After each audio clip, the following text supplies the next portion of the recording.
Wow!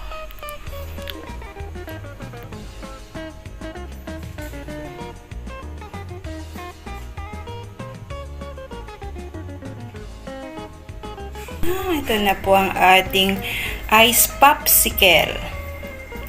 Napakasarap! Ayan! May crisps po tayo, may pandan, at may strawberry flavor. Ayan po siya.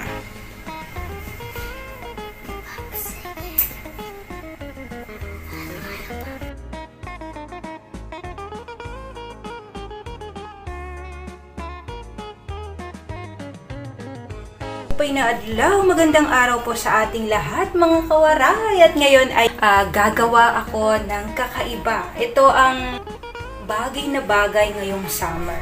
Hindi na lang tayo puro ice candy na lang, nasa malamig, ayan, magbigay tayo ng kakaibang panglasa sa ating mga customer, yan, sa mga bata na mga suki natin na bumibili dito sa ating tindahan. Ngayon ay gagawan ko sila ng ice popsicle.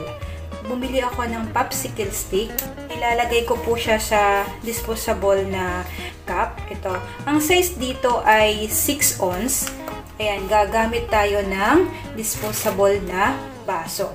Ang ating ingredients dito, gulaman. Itong ating gulaman, ang gagawin natin sa ating ice popsicle ay gagawa muna tayo ng gulaman. Pero dahil gusto ko mas madali, dahil gusto ko 3 flavor ang ilalagay ko sa aking gulaman. Strawberry flavor, ilalagay ko siya dito sa ating mug.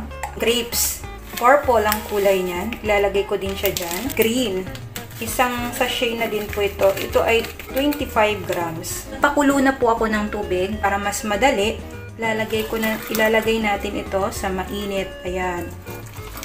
Ganyan po ang gagawin natin para hindi na tayo magluto ng isahan. Lalagay po natin dito sa ating llanera itong ating iba't ibang kulay.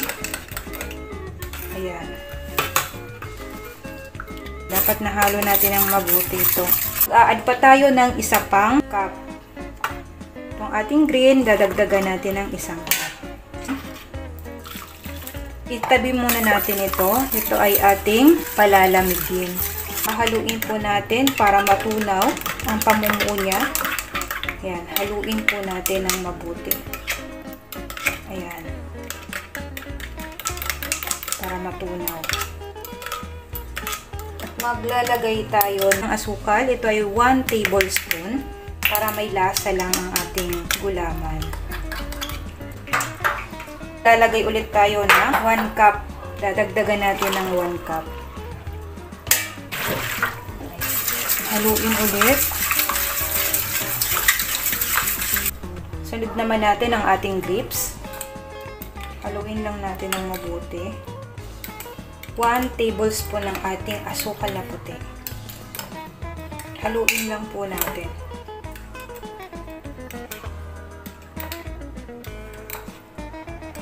Ayan, para hindi na tayo magpainit pa isahan. Kapag marami tayong kulay na gagamitin, ganito na lang po ang technique na gagawin natin. Magpakulo kayo ng tubig. Then, ayan, ilagay natin sa cup and then hahalu-haluin natin para malusaw itong ating gulaman. Mag-apat tayo ng 1 cup ng ating tubig na mainit. 2 cup po ang ginamit kong tubig. Haluin lang po natin para mawala yung pamumuo niya.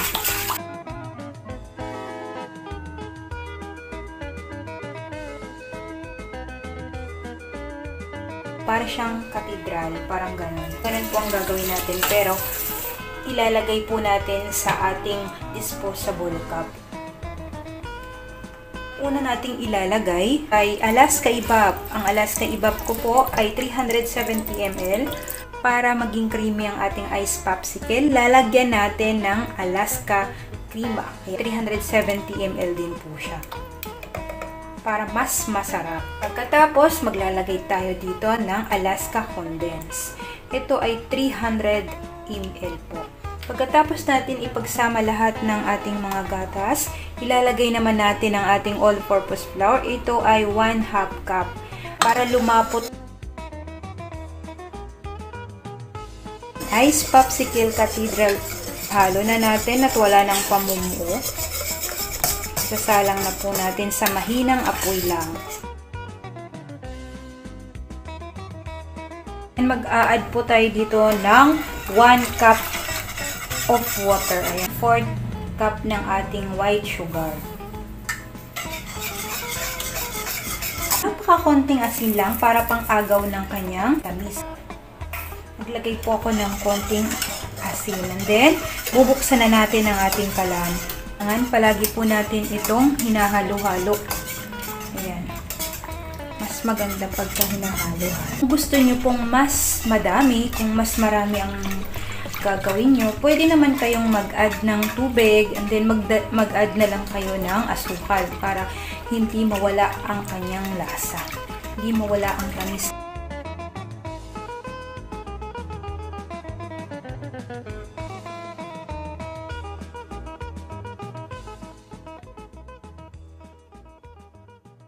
Yan, okay na to.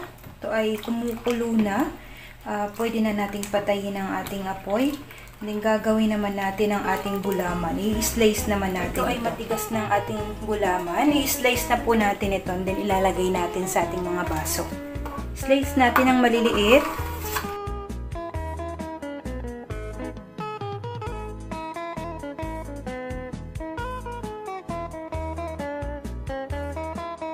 Ilalagay na po natin sa ating mga cups po ito.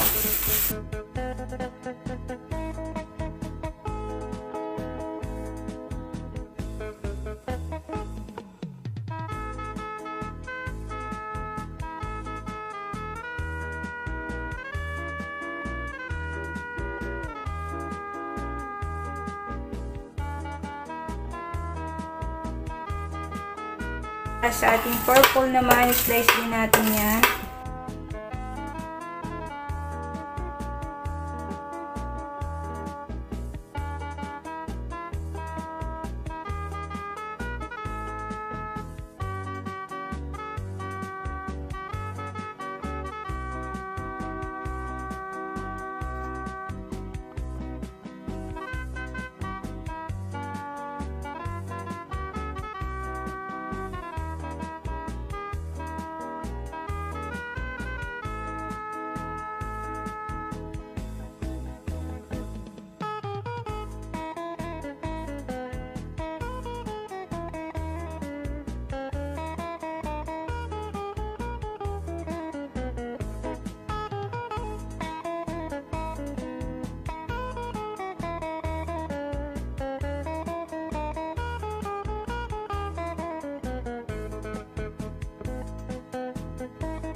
Okay na po ito. Ngayon, ilalagay na po natin sa ating mga cups.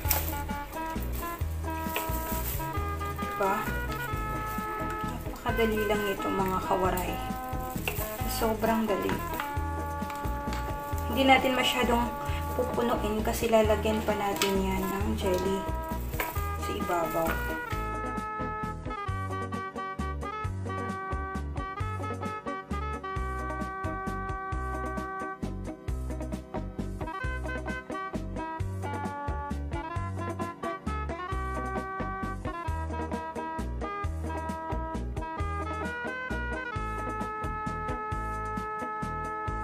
Lalagay pa tayo ng ating jelly.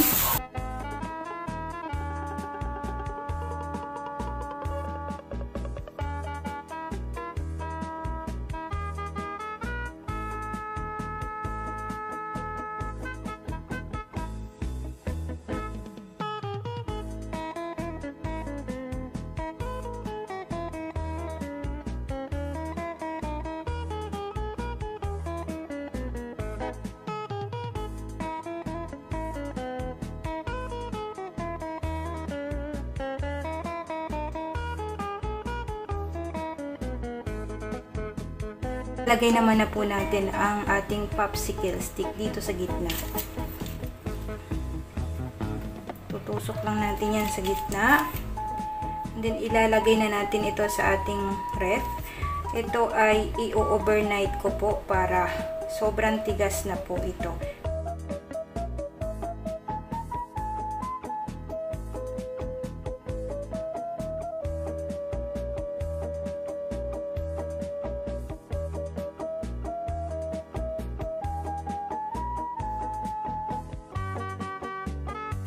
Napakadali lang at masarap po ito. Kagawa tayo ng 28 pieces. Kung ang bentahan nyo dito ay 20, ayan, may bibenta nyo po ito ng 560. May kita naman po kayo dito. Kalahati po ang magiging income nyo dito. Kalahati po ang kikitain nyo dito sa ating icicle pop. Ilagay na po natin ito sa ating ref at bukas na po natin ito titikman kung gaano nga ba kasarap itong ginawa natin. Napakasarap na parang halo-halo, diba? Halo-halo ice pop. Ayan, pwede. Halo-halo ice pop. Yan, kung ano pang gusto nyong gawin, kung lagyan nyo ng cheese, yan, pwede nyo pong lagyan. Kung nagtitipid kayo, wag na po. Kasi overnight po ang gagawin ko. Bukas titikman na natin kung gaano nga ba kasarap itong ang ating icicle pop. Ito ay matigas na. Ayan. Wow. Tikman na natin ito. Tingnan natin kung gaano nga ba ito kasarap.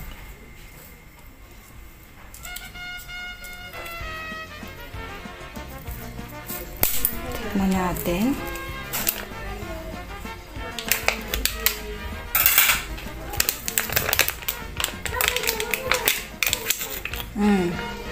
Wow. Wow, ang sarap. The best, mga kawaray.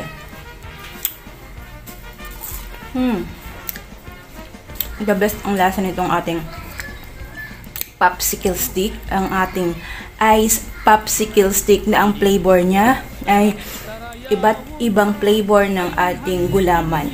Ang tawag dito ay parang katedral na po. So, ayan, kung gusto nyo pong gawin ito sa inyong mga bahay, kikita po kayo ng nasa 300 pesos na ang tutubuin nyo dito. Kung nagustuhan nyo po ang aking video ngayon, ayan, kung nagustuhan nyo ang aking vlog ngayon, subscribe nyo po ang aking YouTube channel, ang Madiskarting Waray. Yan, tikiman time na. Napakasarap. God bless po sa ating lahat, mga kawaray!